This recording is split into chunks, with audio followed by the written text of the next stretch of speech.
भएको छोरी नमस्ते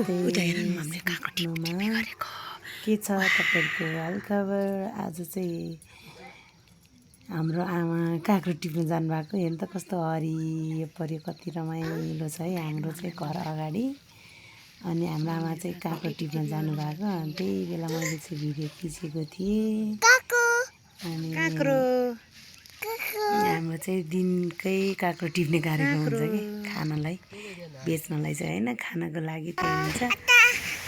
आधा भयो हाम्रो मामुली बोक्सीला लिएर आधा भयो नि बेबीलाई नानीसँग गर्दै गएँ। त्यसपछि आज चाहिँ म स्कुल जान रेडी भएर स्कुल जाँदै थिएँ बाटोमा। अनि त्यसपछि त यसो एउटा भिडियो खिच्नु पऱ्यो भनेर भिडियो खिचिहालेँ। आज चाहिँ स्कुलमा कार्यक्रम थियो कि हाम्रो स्कुलमा चाहिँ शुक्रबारको कार्यक्रम सरसफाइ कार्यक्रम थियो, बिरुवाहरू रोप्ने पनि थियो। मैले अरू चाहिँ भिडियो गरिनँ, घाँस काटेको यो सरसफाइ गरेको चाहिँ भिडियो खिचेको थिएँ। त्यसपछि स्कुलबाट छुट्टी भएर फर्किँदाखेरि बाटोमा आउँदै थिएँ, आउँदै कस्तो झ्याउ लागेछ। त्यसपछि एउटा टिकटक बनाउँछु भनेर अनि टिकटक बनाउँदै आएँ। अनि टिकटक बनाएँ, 4 बजिसकेको थियो।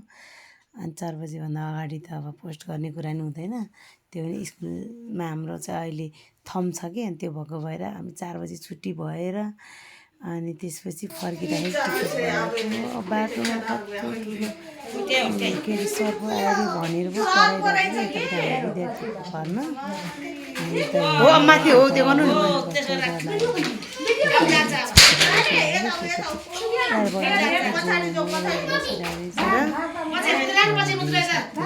अहिले यता आउन सक्छ के अहिले सुरुमा चाहिँ त्यो छोपिरहेको भएर चुप्पो लाएर बसिरहेको कि।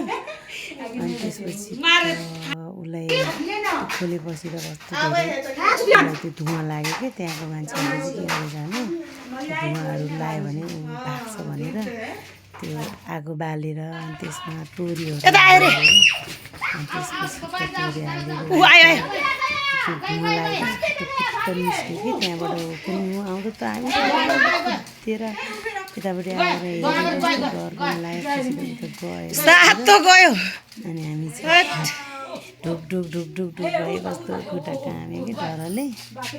अनि कता गयो भनेर हेर्दै चाहिँ त्यतातिर गयो। अनि त्यहाँको त्यो दाइले नि लट्ठी ल्याएर ड्याङ ड्याङ हान्नुभयो। अनि त्यसपछि बिस्तारै डराउँदै म त्यो मास्तिर मिसलाई डर लाग्छ होला, पुर्याइदिनु पर्छ भनेर भन्दै हुन्थ्यो कि त्यहाँ विद्यार्थीको अभिभावकले चाहिँ। अनि लाग्दैन, म बिस्तारै जान्छु भनेर टुई हिँडेर आएँ। ल आजलाई चाहिँ यति नै, बाई बाई सबैजनालाई।